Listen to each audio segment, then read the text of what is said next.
My name is Staff Sergeant Martin Chiraga. I'm one of the full-timers here. We have open house here in Detroit Lakes Armory. We just got through a massive remodel over the last about 16 months, and we're inviting the community in to learn a little bit about what's happening here and actually open the place up for the community again. Added a second door here. Okay. Because we do live in the Northwoods, so it's kind of nice to have that separation. Yeah. They ended up redoing the sidewalks. They ended up cutting new pipes and water lines into the building, electricity, that kind of stuff.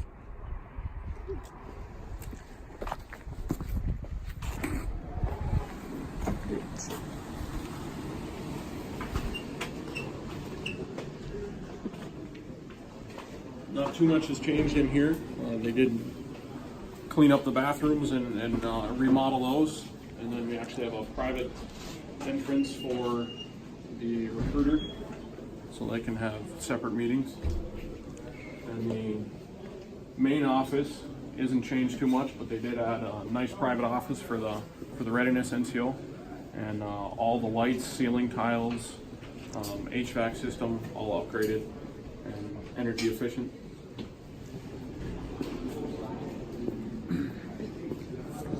Some of these used to be tables and storage, so we actually have a new server room, some storage back here, place for vending.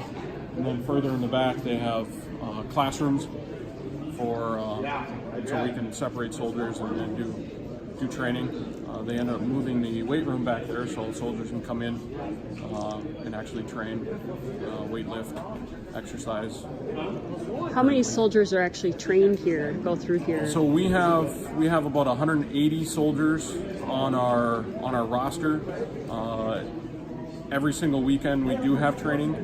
We have anywhere from 130 to 150 soldiers that actually attend drill. And some of the soldiers you see around today, that's what they're here for. They're here training. We have requirements to train every single month. We're here this month for that. So I know you're from Bemidji. Yes. I've seen a couple guys from Park Rapids. So where are they all coming from? All over the state of Minnesota. Some live in Fargo. Some live. We actually have a soldier as far as Dickinson that comes here. Some soldiers live in Nebraska, other states, Wisconsin. So they come from all over Minnesota and the surrounding area to come drill.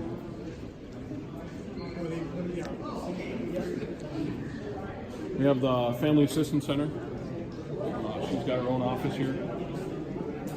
So she provides resources for veterans, service members, and soldiers that are currently in the unit, and their families for any types of services or anything that they might need. Monday through Friday, that's her job. She also travels this region and supports all the armories in this region. There's 4 or 5 armories that she's actually oversees and helps. How many actual armories are there? There's roughly 36 armories across the state.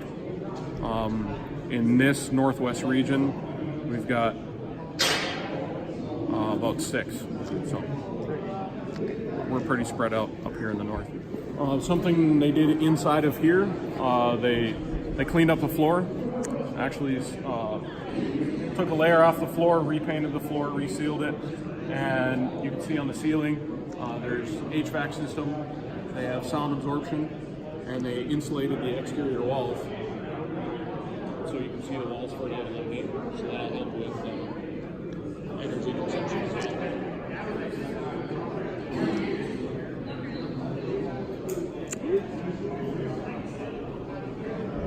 We'll head over to the supply room. So this is our supply room. Not much has changed in here, but we painted the walls, painted the floors, brightened it up, got some new shelving, really make it more efficient for what we do here at drill.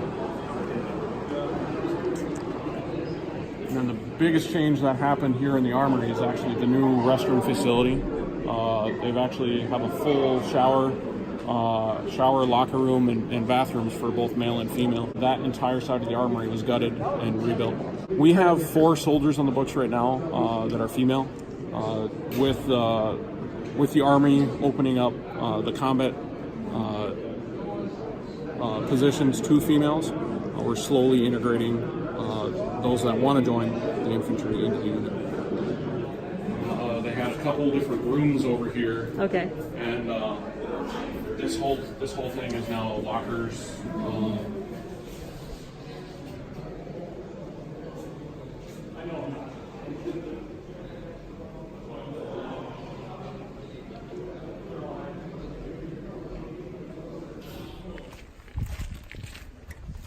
This is actually the office where the full-time staff has been for the last 16 months.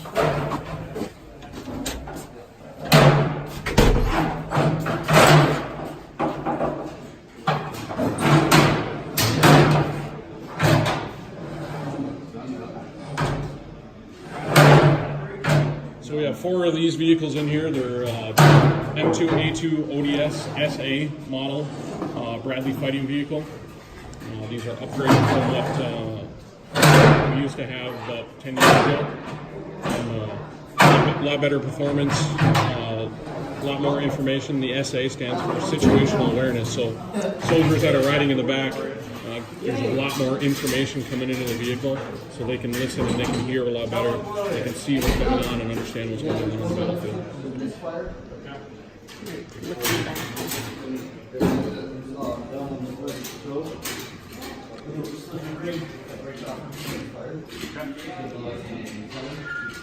So we put 7 soldiers in the back and 3 crew members. So three people to run and operate the vehicle, and then 7 soldiers that are operate out of the back. We take them to the battlefield wherever we need to. They dismount and they can help on the ground as well.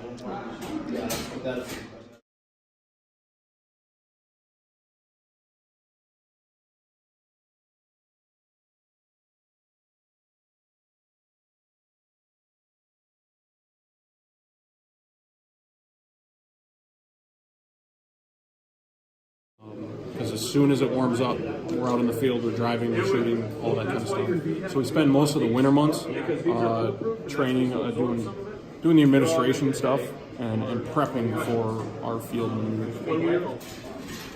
And one of the requirements to actually use this vehicle and shoot it is to do testing. You have to test on all the weapon systems and all that.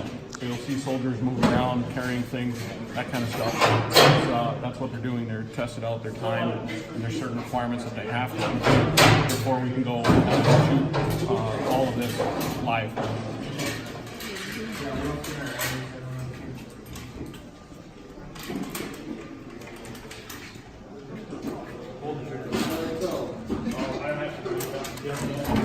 This fire choked out.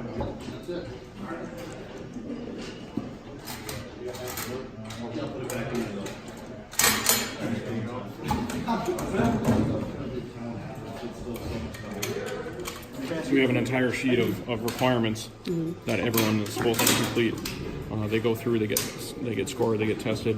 If they don't pass it, they have a chance to retest and retrain. So there's a list that every single year we have to go through all this, and everybody who operates this vehicle has to go through this.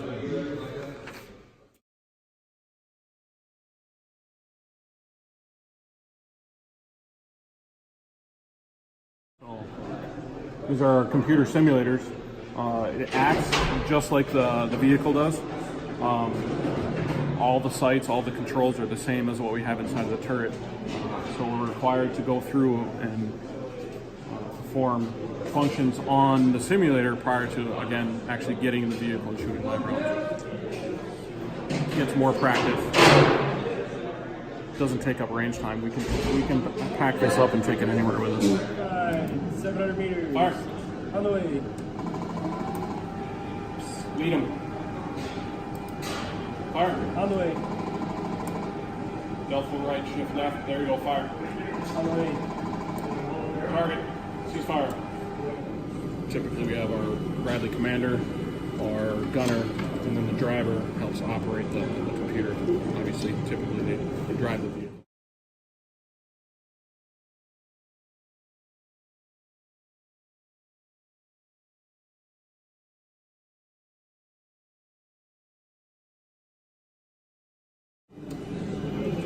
These vehicles are far superior than what this unit deployed with. sights, better electronics, better everything. And again, it's nice to see the retired soldiers come in and see the differences and just what they had. They had this kind of stuff.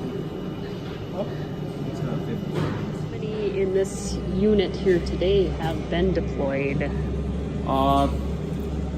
That number decreases every single year. A lot of the deployed soldiers receive promotions, or they decide, hey, I want to move on with my life, and they fulfill their contract, and that's it. So off the top of my head, it's difficult to tell. But any soldier you see with a patch underneath the flag has been for some period of time. And where have you served? I served with this unit in Bosnia in 2003, 2004, and then also on the long deployment with this unit in 2005. This unit, we pride ourselves on working together in camaraderie, so we tend to stick it out with each other.